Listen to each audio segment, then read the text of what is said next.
40 cm-nya. Oke, lanjut gerakan berikutnya ke belakang.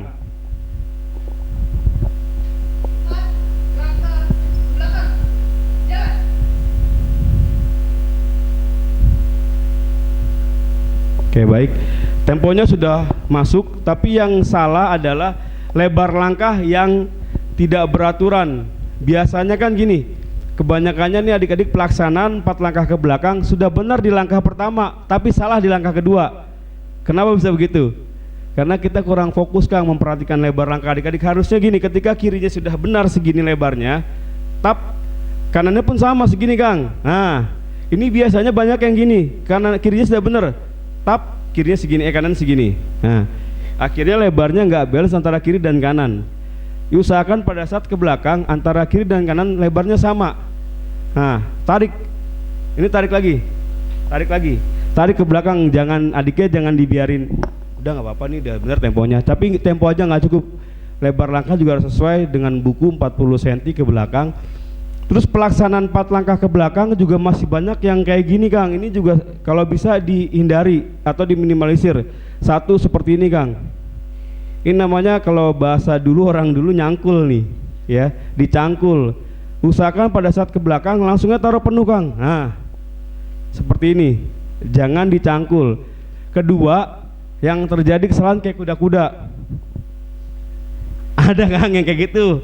Ada gak? Ada gak kira-kira? Coba nonton di YouTube pasti ada yang begitu. Ada ya. Jadi usahakan natural aja Kang mundurnya. Nah, natural aja. Jangan dianeh-anehin tuh telapak kaki. Ada yang kuda-kuda ya. Karena apa? Meminimalisir lakukan lutut. Jadi usahakan lututnya nggak nekuk. Oke, jelas Kang sampai 4 langkah ke belakang? Masih cukup? Belum azan zuhur. Ini kalau nanti sampai azan zuhur lanjut dulu apa gimana enaknya nih? Maksudnya saya sampai habis dulu apa di break zuhur dulu? Hah? Berarti istirahat dulu 1 jam gitu? Kan di break, berarti soma istirahat sholat madang. Oke, berarti ini sudah gerakan cepat sampai cepat sudah jelas semua Kang ya? Ada yang tanyakan? Cukup? Oke, lanjut gerakan langkah tegap. Yuk praktek, bikin 2 aja, 2 biar nggak terlalu ini. Agak kesinian dong. Nah, oke, dah op. Oke, langkah tegap deh materinya. Langkah tegap ini karena materi berhenti ke berjalan ya, maka ketika langkah tegap nggak boleh langsung dihentikan Kang. Jadi langkah tegap maju jalan, jangan dihentikan tapi di jalan tempatkan dulu baru berhenti ya. Langkah tegap maju jalan, jalan di tempat, gerak henti, gerak baru benar. Terus usahakan panjang langkahnya minimal 6 langkah, jangan 4 langkah karena ini langkah tidak terbatas ya Kang. Jadi jangan 4 langkah, 6 aja nggak apa-apa, 6 langkah juga nggak masalah. Kalau 4 langkah itu masuk ke materi 4 langkah ke depan ya. Yuk lanjut, langkah tegap. Langkah tegap maju, jalan. Lambat, kelambatan temponya, cepetin lagi ya. Sama kayak tadi tempo 96, sama kayak jalan cepat 96 per menit, cepetin temponya. Terus saya kasih correction dulu Kang sebelum kita mulai langkah tegap. Yang pertama adalah pada saat melenggangkan tangan ke depan ini tingginya 90 derajat Kang ya. Biasanya masih terjadi kesalahan gini Kang, ini lebih dari 90, sedangkan yang diminta di buku adalah 90 derajat ya. Jadi kalau ada yang segini, saya katakan itu koreksinya pasti tangannya tinggi. Karena apa? Karena di bukunya 90 derajat. Pasti udah sama-sama tahu Kang ya, tangan ke depan 90 derajat. Jadi jangan sampai protes kalau saya langkah tegapnya saya bilang tangan tinggi, karena memang saya masih ingat ada yang seperti ini tangannya ya Kang. Jadi usahakan 90 derajat, kemudian kakinya diangkat 20 cm, jangan terlalu tinggi atau jangan terlalu rendah sama kayak hampir seperti maju jalan doang gitu kakinya ya. Yuk langkah tegap, tempo 96 per menit. Langkah tegap maju, jalan. Ikutin. Jalan. Enggak sama kayak metronom saya. Nah, samain. Nah, gesekin dulu deh. Yuk. Langkah tegap maju, Ikutin. jalan. Jalan. Lambat banget sih. Jangan lambat dong. Biar saya siksa nih pasukan. Yuk. Langkah tegap maju. Jalan. Dikit lagi. Jalan di tempat. Nah, itu baru naik, ya udah jauh naik kamu temponya. Ulang. Dari awal dong, kita apa begitu temponya. Ya. Biar cepat sholat ini. Yuk. Langkah tegap maju. Jalan. Nah, segini. Jalan di tempat. Gerak. Langsung jalan depan. Jalan depan, ini masih. Nah, nanti.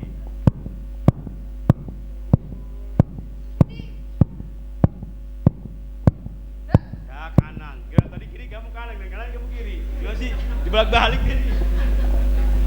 Udah agak penting. Oke. Jadi kurang lebih gini temponya Kang ya. Tap. Kalau lebih dari itu maka saya katakan tempo cepat. Ya. Jadi jangan sampai mengada-ada tempo. Kita belajar dari metronom. Oke, lanjut. Gram berikutnya, balik kanan, langkah biasa. Balik kanan. Gerak. Maju jalan abai jangan langkah biasa ya. Maju jalan gitu. Maju. Jalan.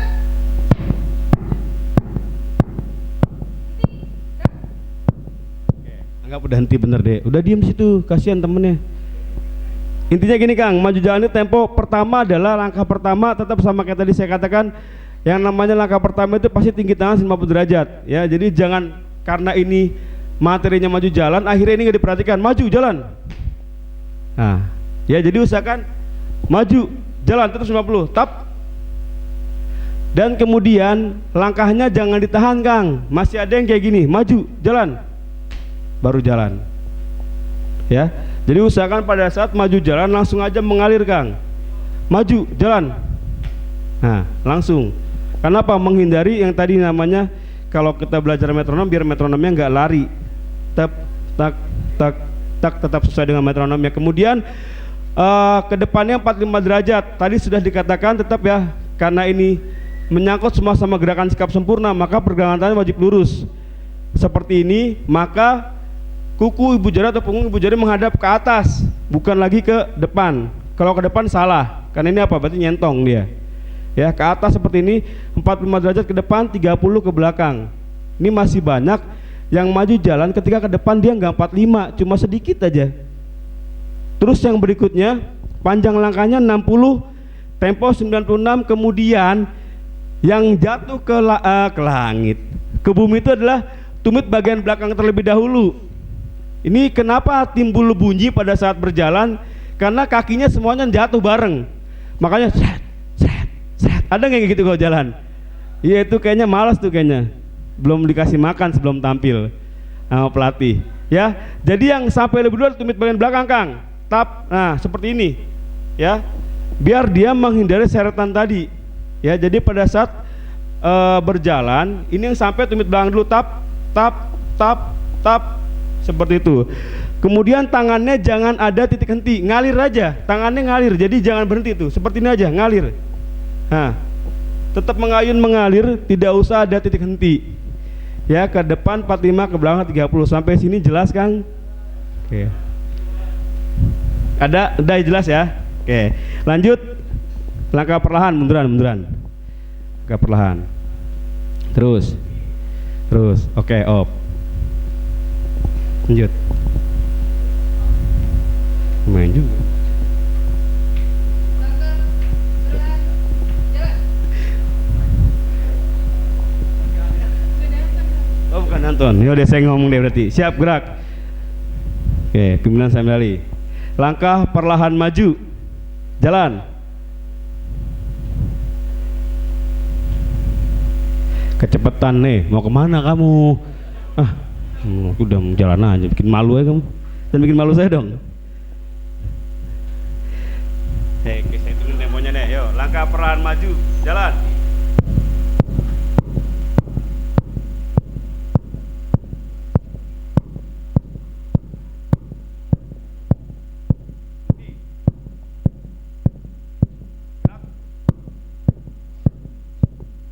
Oke, kurang lebih kayak gitu Kang temponya. Jadi kalau kita belajar hitungan tuagapat, tuagapat, tuagapat, temponya 30 per menit, panjang langkahnya 40 cm. Ada di pasal 32 Kang buka tentang tempo macam langkah ya. Itu ada, silakan dibuka. Ujung kaki yang di belakang itu menyentuh atau berada di sebelah tumit kaki yang ada di depan. Situ sudah jelas di buku demikiannya di sebelah tumit, di sebelah mata kaki. Ya, di sebelah mata kaki biasanya masih banyak yang melebihi mata kaki ujung kakinya. Ya, itu masih banyak. Ini kan di sini bahasanya ujung kaki berarti antara ujung sepatu atau ujung kaki. Silakan yang penting ada di sebelah mata kaki. Saya masih mentolerir bila mana dia lebihnya cuma sedikit Kang. Cuma kalau udah sampai ke tengah atau sampai ke lekukan telapak kaki tadi itu udah dikatakan lebih dari mata kaki. Ya Kang ya, jelas ya. Terus tumit yang di belakang tidak diangkat tinggi Kang. Segini aja cukup. Nggak usah sampai begini.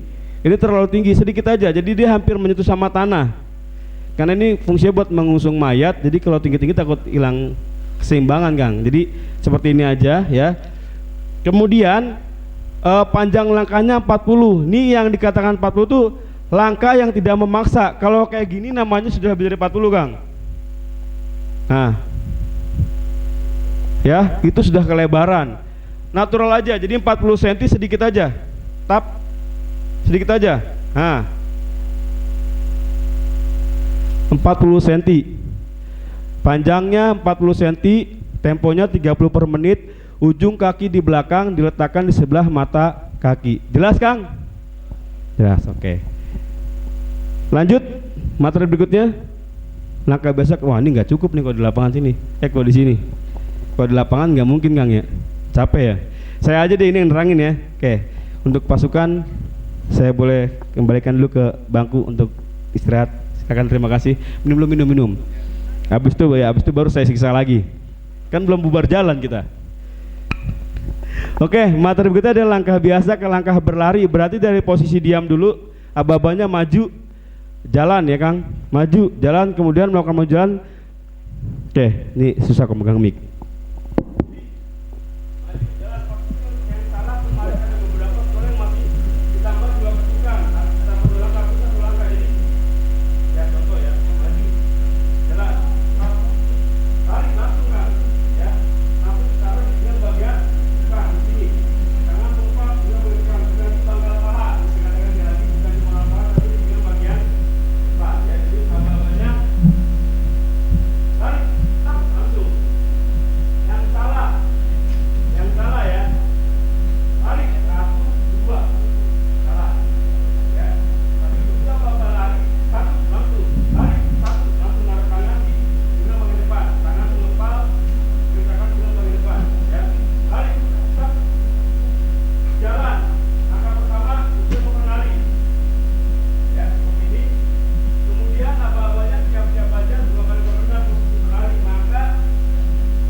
Kemudian tiap-tiap banjar 2 kali belok kiri sama kayak tadi tiap-tiap banjar belok kanan ya. Jadi pelaksanaan sama, saya bilang jangan langsung berputar yang pertama, yang kedua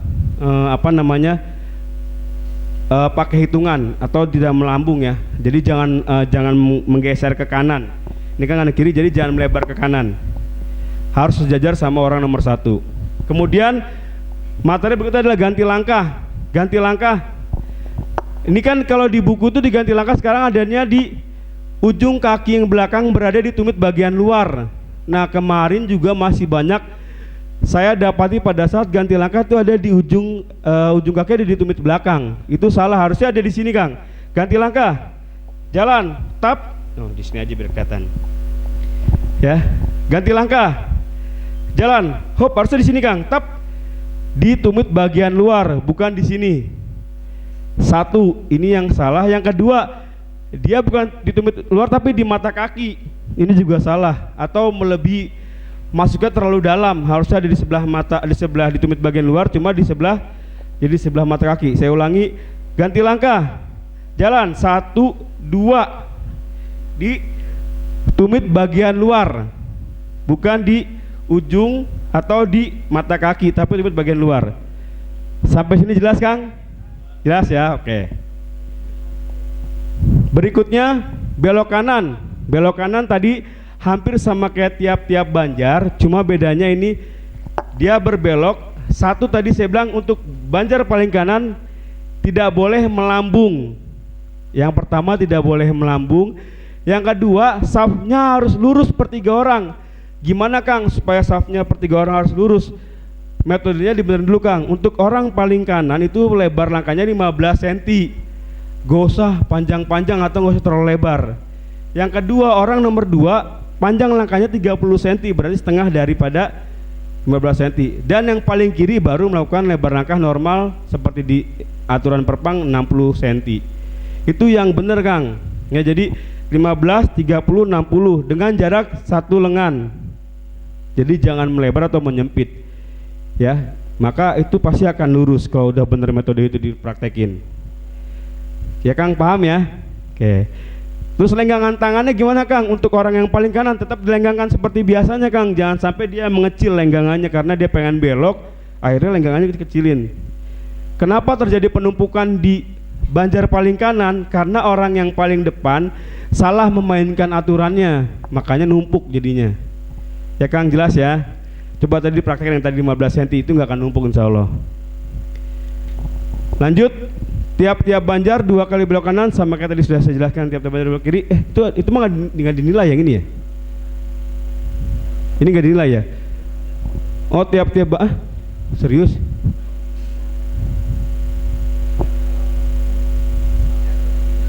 Oh. Tiap-tiap banjar 2 kali belok kanan itu dinilai tetap berarti? Lah kok gak sih? Coba ke atas. Ganti langkah, belok kanan, belok kanan. Oh iya, masih dinilai berarti ya. Itu sama kayak belok kanan belok kiri sama ya. Jadi kayak tadi saya bilang tidak boleh melambung, terus kemudian tidak boleh langsung berputar, tapi ada metode yang harus dilakukan. Entah 3 hitungan atau 4 hitungan, silakan aja gimana pelatih mainkan metode itu, asal jangan langsung muter. Ya, kemudian hormat kanan tadi sudah saya bilang ini adalah rangkaian ya. Jadi kalau mau hormat kanan maka harus didahulukan dengan gerakan langkah tegap, kemudian dilangkah biasakan kembali. Yang jadi permasalahan adalah pada saat langkah tegapnya ini masih banyak yang tangannya tinggi tadi saya bilang. Ya, langkah tegap maju, nggak perlu pakai maju kan, dan langkah tegap jalan. Kemudian hormat kanan, jatuh di kaki kanan ya Kang, hormat kanan, gerak 1, 2. Ini langsung diangkat, kemudian langsung menolehkan ke 45 derajat. Yang pertama adalah saya tadi katakan di gerakan materi hormat ini tidak dibuka karena harus rapat semua jari. Kemudian bila mana dia menggunakan tutup kepala yang berklep, maka di ujung klep ditaruh di sini. Ya, kalau menggunakan baret maka pada di sini. Ya, terus yang tadinya dia 15 derajat, 15 cm seperti ini. Jadi minusnya 30 Kang, jadi seperti ini. Karena apa? Dia buat ngejar 45 tadi. Tangannya jangan dipaksain begini ya, salah jadinya. Harus mengikuti pandangan seperti ini kurang lebih kayak gini ya. Jadi jangan begini, tetap sikunya tarik ke belakang, dibuka. Masih banyak banget yang pada saat dia hormat kanan, karena dia mau ngejar ininya, dia lupa jadi gini. Kenapa? Karena ininya nggak diikuti sama dia, harusnya diikuti. Jadi tap, hop, ikuti seperti ini. Jangan begini jadinya ya. Gitu. Tetap seperti ini. Ini bila mana menggunakan baret. Ya, kalau pakai klep tetap di sini. Seperti ini posisinya. Ini rapat, pergelangan tangan lurus. Kaki tetap langkah tegap 20 cm. Jelas Kang ya? Oke, tegak. Gerak ke depan, angkat.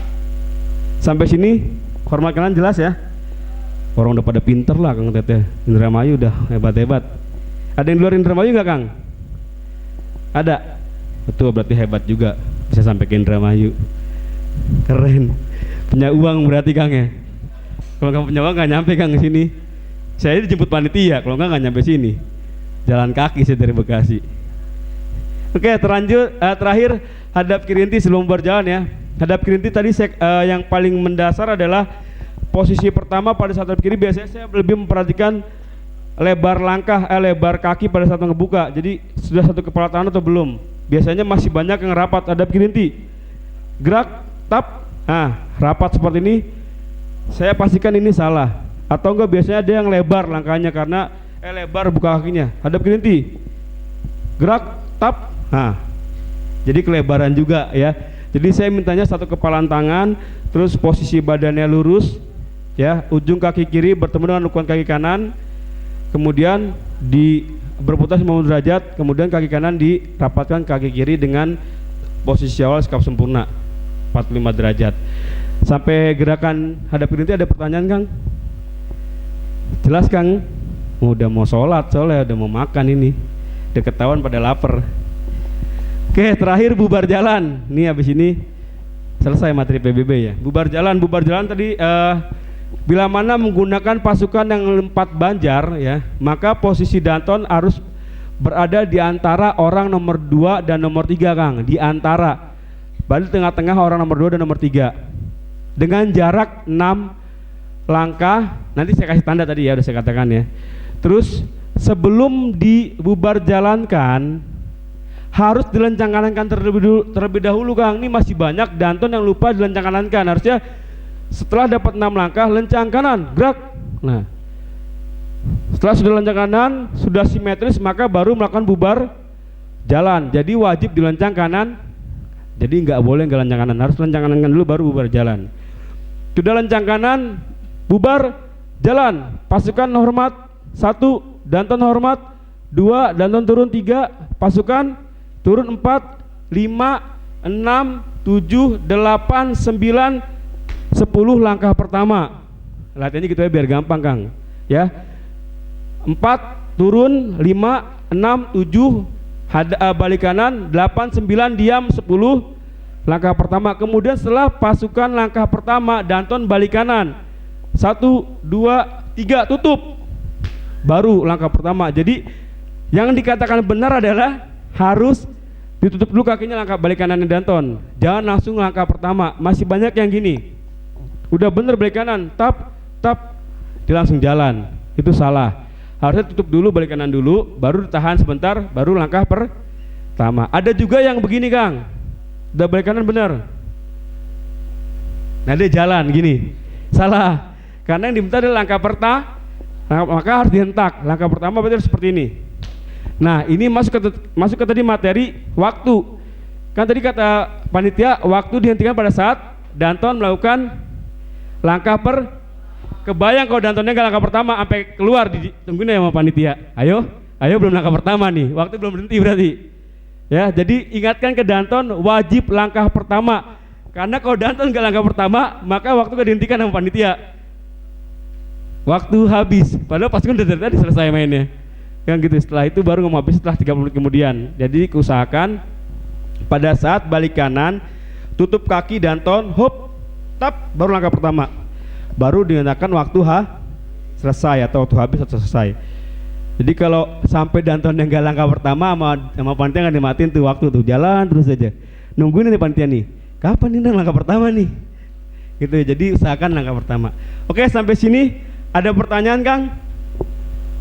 Cukup. Saya sekarang yang ngasih tahu dua pemberitahuan. Yang pertama, bila mana besok gerakan terlengkap maka tidak akan dinilai sama juri. Jadi gerakannya wajib urut ya, Kang. Jangan sampai terlengkap. Jadi harus urut.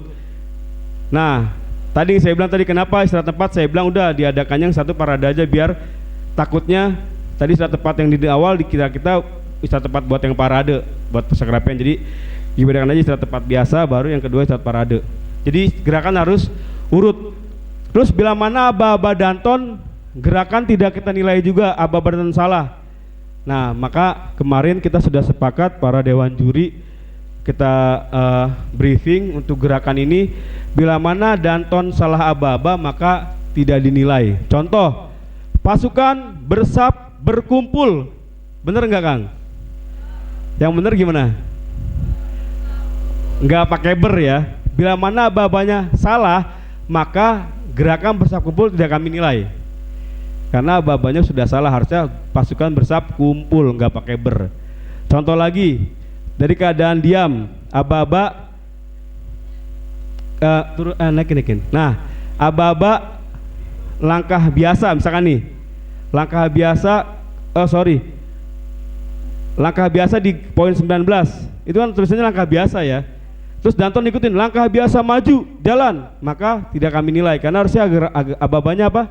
Maju jalan, nggak pakai langkah biasa. Terus tadi apa? Berhitung juga sama, aba-abanya adalah hitung, jangan berhitung, nggak kami nilai karena aba-abanya salah. Jadi nanti akan buka lagi tuh buku perpangnya ya, dibuka lagi bener nggak aba-abanya, takut nanti terjadi kesalahan. Jangan sampai nanti kami juri yang disalahkan karena pelatih yang kurang cermat dalam melihat poin-poin aba-aba ya, Kang ya. Jelas ya semua ya. Saya terima kasih sama Kang Tete atas perhatiannya sudah mau mendengarkan saya menjabarkan. Yang mudah-mudahan pertemuan kita di Indramayu ini kesannya baik buat saya pribadi karena saya baru hari ini TM di Indramayu, sebelumnya cuma jadi juri tapi nggak ikut TM-nya ya. Oke, itu aja, terima kasih dari saya. Bila ada salah kata saya mohon maaf. Wassalamualaikum warahmatullahi wabarakatuh.